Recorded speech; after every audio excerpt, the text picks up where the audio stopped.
आप सोचिए, ये हमारी ताकत की धमक कि अमेरिका का राष्ट्रपति कह रहा है कि बच्चों को मेहनत करना सिखाना होगा, बेंगलोर और बीजिंग से मुकाबला है। तो हमने वहां तक भी पाया। पर इसी के साथ अगर हम थोड़ा और आगे बढ़ें, हमने कुछ चीजों को इग्नोर भी किया। हमने आईआईटीज बनाई, एम्स बनाया, आईएम्स बनाए, नई टेक्नोलॉजी, नए एनवायरनमेंट में हम तेजी से आगे बढ़े।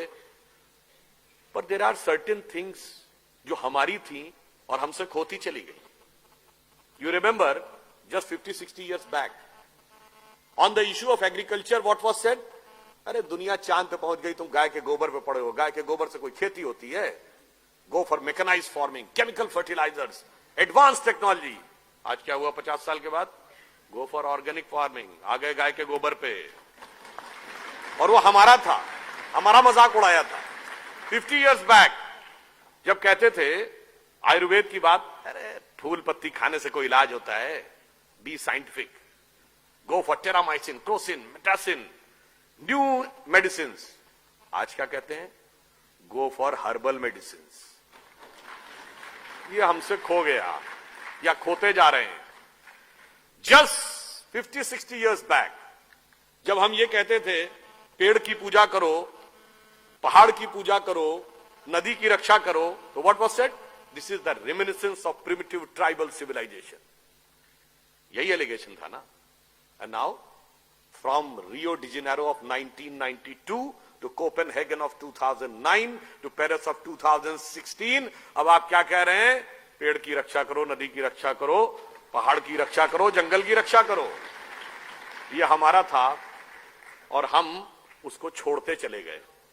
So that's why I want to say there are certain things जो हमारे पास बहुत कुछ थी और हमने बहुत कुछ खोया।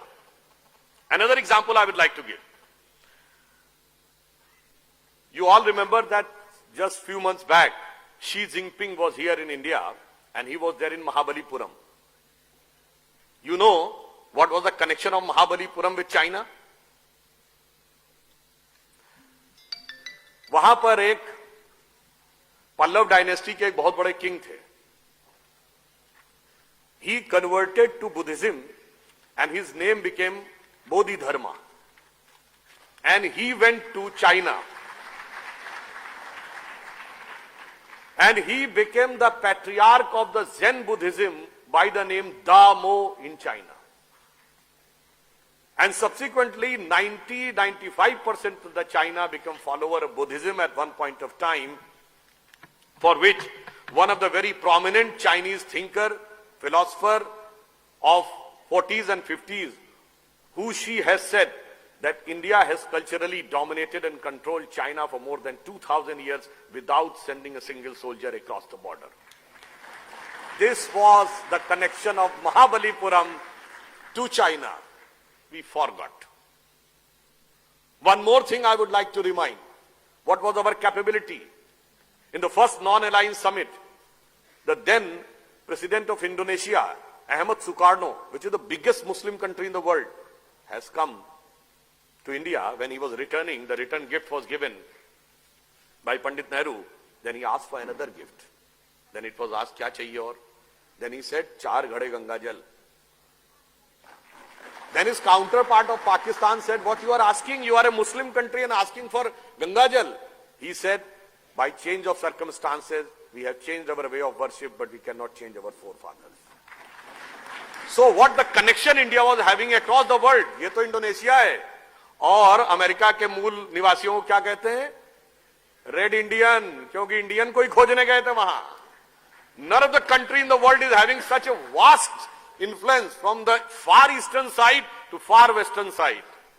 इसलिए मैं कहना चाहता हूं, बहुत हमको पढ़ाया गया unity in diversity, unity in diversity. Diversity तो आप खुद बोलते हैं, यूनिटी का एंगल तो बताइए। आप मुझे किसी से पूछूं यूनिटी का एलिमेंट क्या है? हमें पढ़ाया नहीं जाता कभी। हमें कह दिएगा डाइवर्सिटी सुनो, डाइवर्सिटी सुनो, और diversity has gone to the extent of divisivity on the issue of religion, on the issue of caste, on the issue of language, on the issue of region. Connection कहां है? वो कौन सा point है जो जोड़ता है? मैं आपको बताऊं कौन सा पॉइंट जोड़ता है। जब आप पूजा करने बैठते हैं, हाथ में जल लेते हैं, तो जल लेने के बाद पंडित कौन सा मंत्र बोलता है? गंगे च यमुने च गोदावरी सरस्वती नर्मदे सिंधु कावेरी जलेस्मिन सन्निधिम कुरु। भारत की सारी नदियों का स्मरण हो गया। वो सरस्वती जो लुप्त हो चुकी, वो सिंधु जो हमारे क्षेत्र में नहीं रही, उसके साथ हम भावनात्मक दृष्टि से जुड़ गए। जब आप रामेश्वरम में जाते हैं तो 22 कुओं से स्नान करना पड़ता है, वो सब किसी न किसी तीर्थ के प्रतीक है। और जब आप रामेश्वरम के शिवलिंग के आगे दर्शन करते हैं श्रद्धा से, तो अमरनाथ से आपका संबंध स्वयं जुड़ जाता है, और सोमनाथ से भी जुड़ जाता है, मल्लिकार्जुन से भी जुड़ जाता है। तो व्हाट हैपेंड, हमने बहुत कुछ पाया और हमारे पास बहुत कुछ था, हमने बहुत कुछ खोना भी शुरू किया। एक और ऑन द लाइटर नोट कहना चाहूंगा, 70 साल पहले क्या हमें समझाया जाता था कि गोधन गजधन बाज धन और रतन धन खान, जब आवे संतोष धन सब धन धूर समान। और आज क्या सिखाया जाता है? ये दिल मांगे मोर। तो भाई जब हर आदमी मोर चाहेगा तो एनवायरमेंट का भी क्राइसिस, सोसाइटी का भी क्राइसिस, परिवार में भी क्राइसिस। फिर एक और बात मैं कहना चाहता हूं, हो सकता कुछ लोगों को अच्छा लगे, कुछ को। उस समय युवाओं के अंदर एक जज्बा होता था कि हमें देश को बदलना है, देश के लिए कुछ बलिदान करना है। अब मैं कहूंगा जब हम लोग छोटे थे, स्कूल में पढ़ते थे, एट दैट टाइम अगर आप किसी लड़की को आइटम गर्ल कह दें तो डिसिप्लिनरी एक्शन पक्का है। मगर आज item girl is not a derogatory word, but behen ji has become a derogatory word.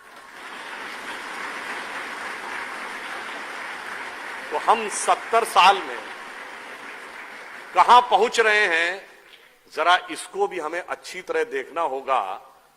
वैसे आजकल काफी ज्यादा स्वतंत्रता सेनानियों और इन सबका आह्वान किया जा रहा है जगह जगह। Not going on any political aspect, I just want to say, आजकल वो राम प्रसाद बिस्मिल जी की नज्म भी बहुत बोली जा रही है ना, सरफरोशी की तमन्ना अब हमारे दिल में है, देखना है जोर कितना बाजुए कातिल में है। इस पे एक मूवी में इसका एक सटायर बनाया गया था, वो भी बड़ा विचार करना, मेरे थॉट को हिट किया। वो कहता है सरफरोशी की तमन्ना अब हमारे दिल में है, देखना है जोर कितना बाजुए कातिल में है। अरे ओ रे बिस्मिल काश आते आज तुम हिंदुस्तान, देखते तो मुल्क सारा क्या टशन और थ्रिल में है। और आज का लड़का ये कहता हम तो बिस्मिल थक गए, अपनी आजादी तो भैया गर्लफ्रेंड के दिल में है। तो आप ये सोचिए कि हम कहां थे, कहां पहुंचे। हमारे पास finally I would like to say, it is said that we are the youngest nation. It is truth but half truth. We are the youngest nation and the oldest civilization. And the future is that India having a signature on the God particle means we are the only country which can provide the way for God and particle both. तो अटल जी की ये पंक्ति कह के समाप्त करूंगा कि 15 अगस्त का दिन कहता आजादी अभी अधूरी है, सपने सच होने बाकी हैं, रावी की शपथ न पूरी है। रावी परिपूर्ण स्वराज्य का आह्वान किया गया था। तो सपनों को सच करने को कमर कसें, बलिदान करें, जो पाया उसमें खो न जाएं, जो खोया उसका ध्यान करें।